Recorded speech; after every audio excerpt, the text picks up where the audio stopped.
humanity are historically recent. The period from circa AD 500 to 1500 in Europe is dismissed, or occasionally praised, as an age of faith, and thus it is casually assumed, of ignorance. This misleads. Ignorance is no bar to reason, often the reverse. Modern society is not immune from the social force of religion. The assumption that faith or belief is antithetical to reason and vice versa is a canard given wings during the Enlightenment and the demolition of medieval, and it might be remembered, classical science. Yet no modern president of the United States would get elected if he publicly expressed the sort of rational religious skepticism shown by King Amalric of Jerusalem, reigning from 1163 to 74, who was concerned at the absence of any external, non-scriptural evidence for resurrection. Amalric's doubts hint at medieval faith as neither unthinkingly passive nor hostile to rational explanation.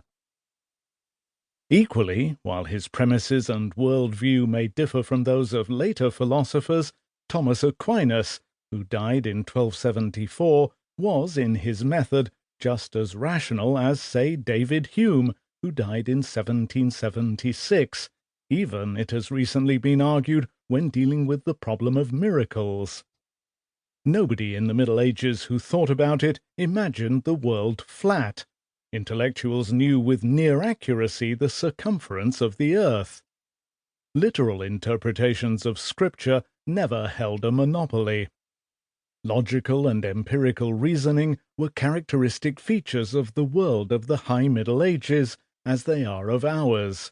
Not, it should be insisted, in the same way or in identical forms, an anachronism that dogs so much historical fiction and drama, but nonetheless recognizable as rationality, a process of trying to discover objective truth.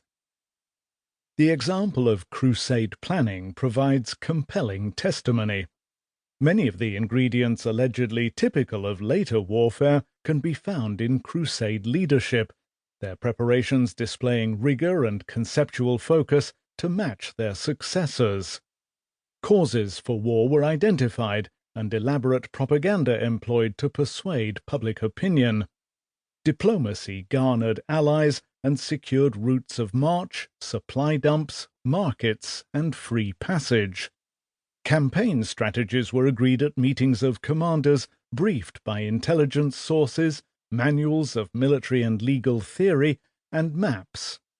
Command structures were established, if often only painfully and uneasily. Recruitment was methodical. In conjunction with lordship, shared locality, and peer group pressure, it was based on pay and contracts. The devolved private armies of late medieval and early modern Europe were mirrored and anticipated by the fragmented paid companies of Crusade lords. Before departure, money was raised by innovative schemes of taxation and borrowing. Funding wars on credit was hardly post-medieval. It has been noted that while 31% of the costs of Queen Anne's War of the Spanish Succession, 1702 to 13, were covered by loans, in the 1330s 90% of Edward III's wars were. From the start, Crusade leaders frequently carried large debts both before and during campaigns. Pay scales and budgets were calculated.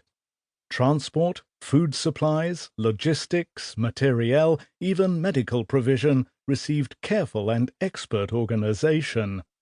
Commercial fleets from the Baltic to the Mediterranean were mobilized or requisitioned.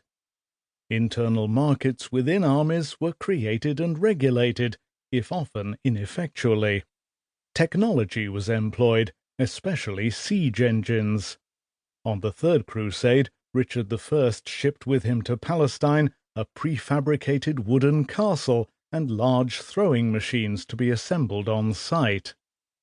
The cosmic rhetoric of Crusade promoters was matched by ambitious concepts of grand strategy that incorporated schemes for reordering the Near East, seeking alliances across Eurasia, and dabbling with ideas.